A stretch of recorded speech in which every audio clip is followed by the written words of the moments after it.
नमस्कार साथियों, मैं आपके लिए लाया हूँ श्रीमद् भगवद गीता हिंदी में अध्याय 1 अर्जुन का मोह। ओम परमात्मने नमः।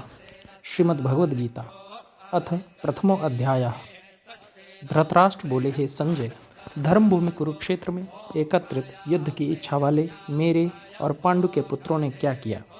संजय बोले, उस समय राजा दुर्योधन ने व्यूह रचना युक्त पांडवों की सेना को देखकर और द्रोणाचार्य के पास जाकर यह वचन कहा, हे आचार्य, आपके बुद्धिमान शिष्य द्रुपद पुत्र धृष्टद्युम्न द्वारा व्यूहाकार खड़ी की हुई पांडुपुत्रों की इस भारी सेना को देखिए।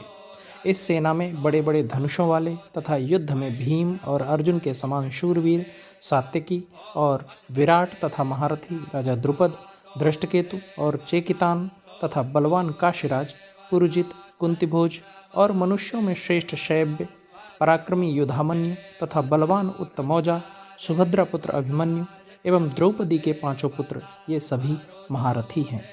हे ब्राह्मण श्रेष्ठ, अपने पक्ष में भी जो प्रधान हैं उनको आप समझ लीजिए।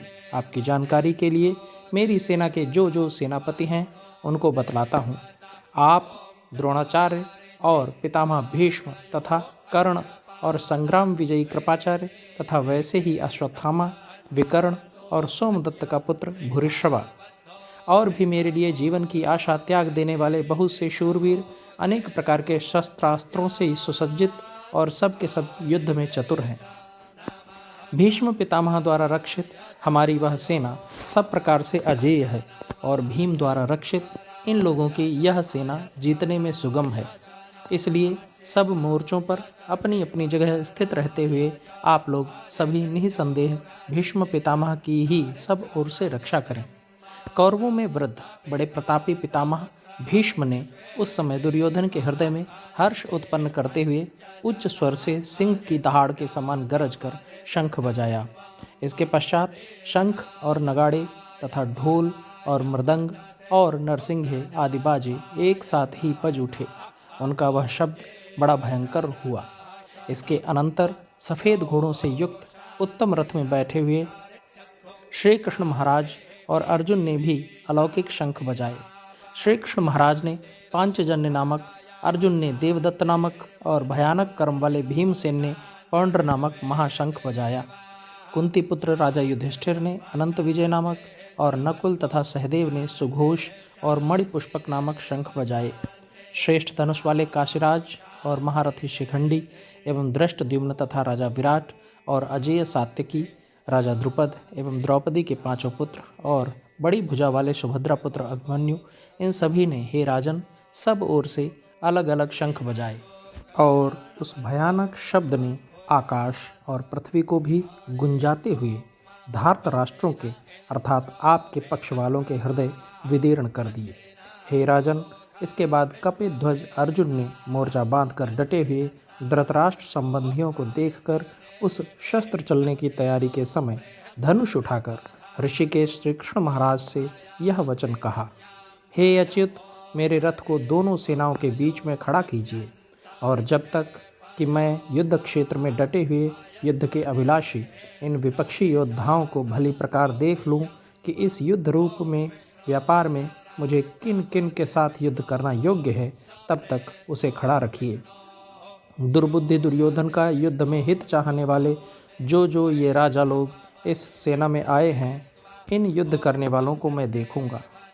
संजय बोले, हे धृतराष्ट्र, अर्जुन द्वारा इस प्रकार कहे हुए महाराज श्री कृष्णचंद्र ने दोनों सेनाओं के बीच में भीष्म और द्रोणाचार्य के सामने तथा संपूर्ण राजाओं के सामने उत्तम रथ को खड़ा करके इस प्रकार कहा कि हे पार्थ, युद्ध के लिए जुटे हुए इन कौरवों को देख।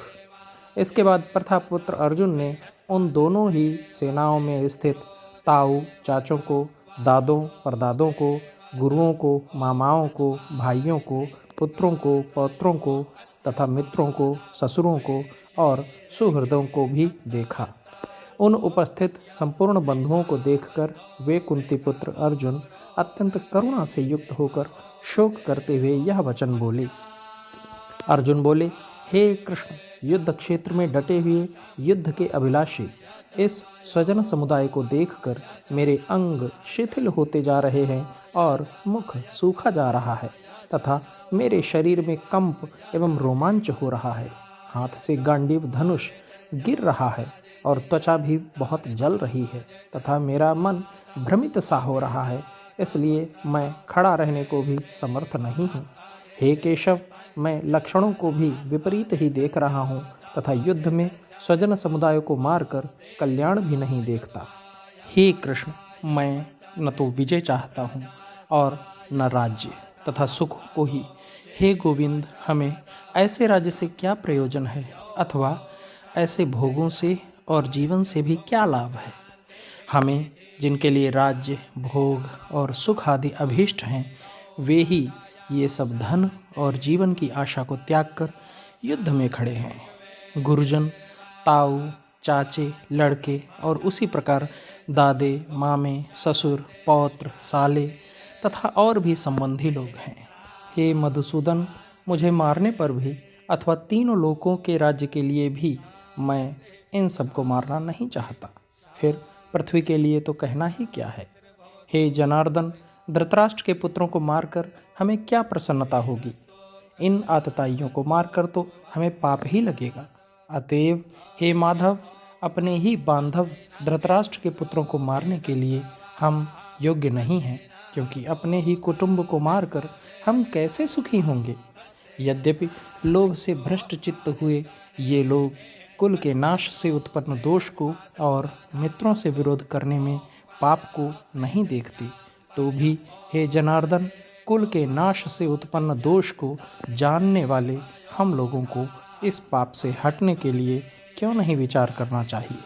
कुल के नाश से सनातन कुल धर्म नष्ट हो जाते हैं। धर्म के नाश हो जाने पर संपूर्ण कुल में पाप भी बहुत फैल जाता है। हे कृष्ण, पाप के अधिक बढ़ जाने से कुल की स्त्रियां अत्यंत दूषित हो जाती हैं और हे वार्ष्णेय, स्त्रियों के दूषित हो जाने पर वर्ण संकर उत्पन्न होता है। वर्ण संकर कुल घातियों को और कुल को नरक में ले जाने के लिए ही होता है। लुप्त हुई पिंड और जल की क्रिया वाले अर्थात श्राद्ध और तर्पण से वंचित इनके पितर लोग भी अधोगति को प्राप्त होते हैं। इन वर्ण संकर कारक दोषों से कुल घातियों के सनातन कुल धर्म और जाति धर्म नष्ट हो जाते हैं। हे जनार्दन, जिनका कुल धर्म नष्ट हो गया है, ऐसे मनुष्यों का अनिश्चित काल तक नरक में वास होता है, ऐसा हम सुनते आए हैं।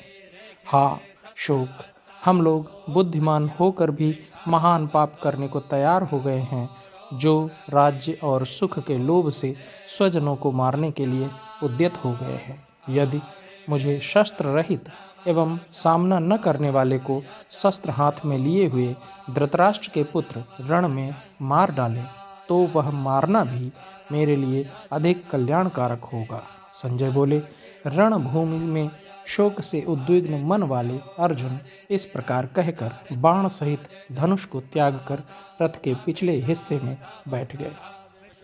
तो यह था श्रीमद् भगवद गीता का अध्याय 1। अगर आपने अभी तक हमारे चैनल को सब्सक्राइब नहीं किया है तो कृपया इसे सब्सक्राइब कर लीजिए, लाइक कीजिए, शेयर कीजिए, कमेंट्स कीजिए। थैंक यू, धन्यवाद।